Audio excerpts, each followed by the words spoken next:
General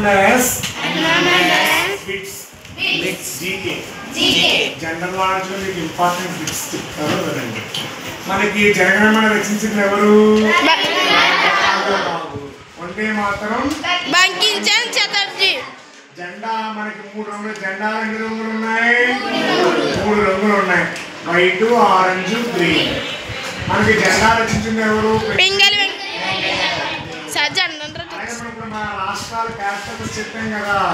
మన రాష్ట్రాల Capitals తో పాటు మన ఇండియాలో ముఖ్యంగా రివర్స్ గురించి నేర్చుకోవాలి. మన ఇండియన్ రివర్స్ అంటే నదులు మనకి ఎన్ని ఉన్నాయి? గంగా, యమున, కృష్ణ, గోదావరి, తుంగభద్ర, గోదావరి నది, నాసిక, త్రయంబక, గౌతమి నది మనకి అంతర్వేదిలో బంగాళాఖాతంలో కలుస్తుంది. మన గోదావరి ముఖ్యంగా పెద్ద నది. మన దక్షిణ భారతదేశంలో అతిపెద్ద నది. ఆ గోదావరి ఒడ్డున ప్రముఖ నగరాలు 2 ఉన్నాయి. రాజమండ్రి మహారాష్ట్ర స్టేట్ లో నాసిక్ నగరము, Rajamahendravaram city. Rajamahendravaram is very biggest సాంస్కృతిక సిటీ ఇన్ ఆంధ్రప్రదేశ్. మన భారతదేశంలోనే చాలా చక్కని సాంప్రదాయాలను నగరం. మన రాజమండ్రికి దగ్గరలోనే ఉన్నాం. మన ఈస్ట్ గోదావరికి క్యాపిటల్ సిటీ రాజమహేంద్రవరం. నాసిక్ అయితే మహారాష్ట్రలో ఉంది. మన గోదావరి జిల్లాల ముఖ్య పట్టణం ఎలా అవుతుందో మన పట్టణం మీద పెద్ద పట్టణం నాసిక్. ఇప్పుడు మనకి ఈ విధంగా నేర్చుకుంటూ పోతే ఇప్పుడు ఇండియన్ రివర్స్లో వారణాసి ఉంది కదా, గంగా నది. మన భారతదేశంలోనే పెద్ద నది అయిన గంగా నది ఒడ్డున వారణాసి సిటీ ఉంది.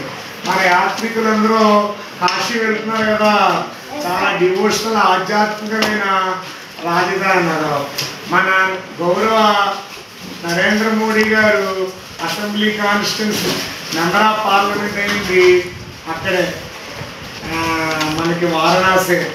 అలాగా కృష్ణానది ఎక్కడుందో మనకి విజయవాడ వెళ్తాం కదా, మనం కనకదుర్గ టెంపుల్కి వెళ్తాం కదా, అక్కడికి మనకి విజయవాడ ప్రముఖ ఒడ్డు నగరాల్లో మనకి విజయవాడ కృష్ణానది ఒడ్డున నగరం విజయవాడ. మన దుర్గాదేవి అమ్మవారిని దర్శనం చేసుకుని వస్తాం కదా విజయవాడ. అలాగే కూచిపూడి నాట్యం, భరతనాట్యం, కథాకళి, కోలాటం, ఈ ఆటల గురించి ఇంకా చెప్పుకుంటూ పోతే మనకి first prime minister of India, second prime minister of India, third prime minister of India. అలాగే ఫస్ట్ ప్రెసిడెంట్ రాజేంద్ర ప్రసాద్ గారు, సెకండ్, థర్డ్, ఫోర్త్. అలాగే మన భారతదేశానికి మొట్టమొదటి మహిళా ప్రధానమంత్రి ఇందిరాగాంధీ. అలాగే మన భారతదేశంలో మొట్టమొదటి మహిళా ప్రధానమంత్రి ఇందిరాగాంధీ గారు.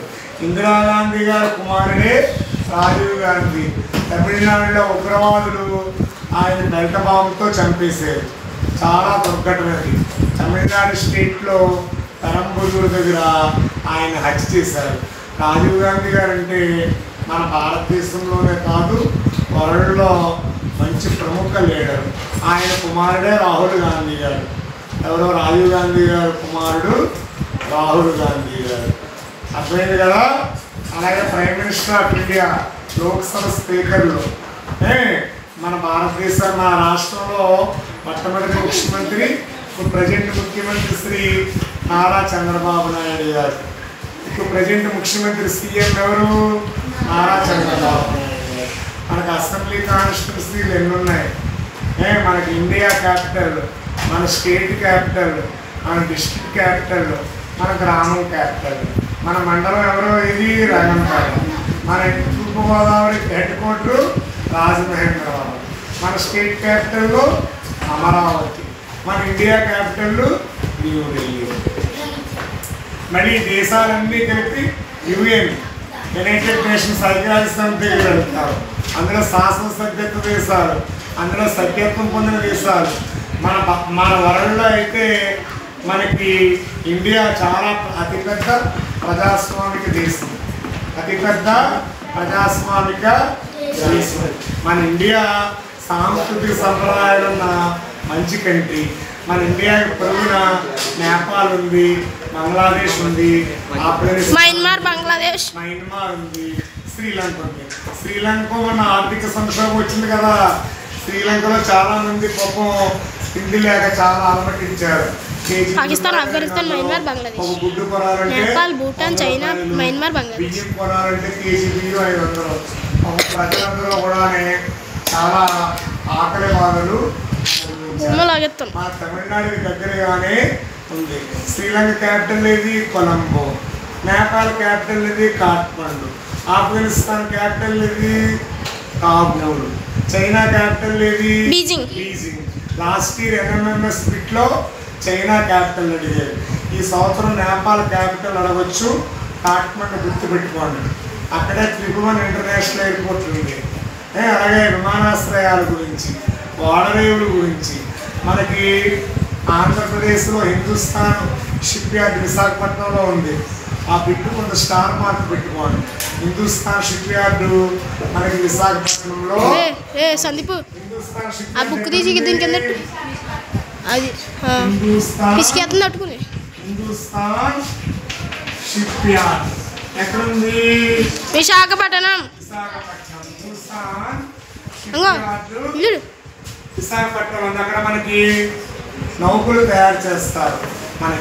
మన తూర్పాసియా దేశాలు వెళ్ళడానికి మయన్మారు, మనకి తూర్పు China, European countries, America, England దేశాలు వెళ్ళడానికి మనకు నౌకలు విశాఖపట్నంలో తయారవుతాయి. పశ్చిమ తీరంలో అయితే అతిపెద్ద నౌకాశ్రయం ముంబైలో ఉంది. గోవా కొచ్చిన్ షిప్ యార్డ్ ఉంది కదా కేరళలో, అతిపెద్ద పట్టణం కొచ్చిన్. అది మంగళూరు కూడా పెద్ద పోర్టు. మన కాకినాడ ఇప్పుడిప్పుడే తూర్పు తీరంలో ఈస్ట్లో కాకినాడ పోర్టు కూడా బాగా ఇప్పుడు డెవలప్మెంట్ చేస్తున్నారు. పొరుగు దేశాలు ఇంకా కావాలంటే మనకి బంగ్లాదేశ్ క్యాపిటల్ ఢాకా. బంగ్లాదేశ్ ఉంది, ఛత్రపతి శివాజీ టెర్మినస్ ఢిల్లీలో ఉంది, చెన్నైలో ఉంది, విశాఖపట్నం ఇంటర్నేషనల్ ఎయిర్పోర్ట్ ఉంది, అలాగే రాజమండ్రి ఉంది సార్, రేణిగుంట ఇంటర్నేషనల్ ఎయిర్పోర్ట్ ఉంది. Rajahmundry international airport. విమానాశ్రయాల గురించి మీరు రోజు కూడా ఒక అరగంట కాన్సన్ట్రేషన్ చేస్తే ఇంటర్నేషనల్ ఎయిర్పోర్ట్స్, అలాగే సముద్రంలో ఎగుమతులు దిగుమతులు ఏమంటారు? పోర్ట్లు అంటారు. సముద్రంలో ఎగుమతులు దిగుమతుల్ని పోర్ట్లు అంటారు. గోదావరి చెప్పాం కదా, నదులు సముద్రాలు, నదులు పుట్టిన ప్లేస్. మన గోదావరి ఎక్కడ పుట్టిన? నాసిక త్రయంబకేశ్వరం. కృష్ణానది ఎక్కడ పుట్టిన? మహాబలేశ్వరం. ఆ నర్మదా తపతి గుజరాత్లోని అలాగే పశ్చిమ దిక్కుగా ప్రవహిస్తున్న నర్మదా తపతి. అవి కూడా పెద్ద నదులే. కానీ పెద్ద నది మన భారతదేశంలో పెద్ద నది గోదావరి. గంగా ఎవరు? సారీ, చిన్న మిస్టేక్స్ ఉంటాయి చూడండి. గోదావరి నది దక్షిణ భారతదేశంలో పెద్ద నది. గంగా నది అయితే మన భారతదేశంలోనే అతి పెద్ద నది. హిమాలయాల్లో ఎక్కడ పుట్టింది? జమ్మూ కాశ్మీర్. మనకు ఉత్తరాలు ఉన్నాయి, జమ్మూ కాశ్మీర్ హిమాలయ పర్వతాలు.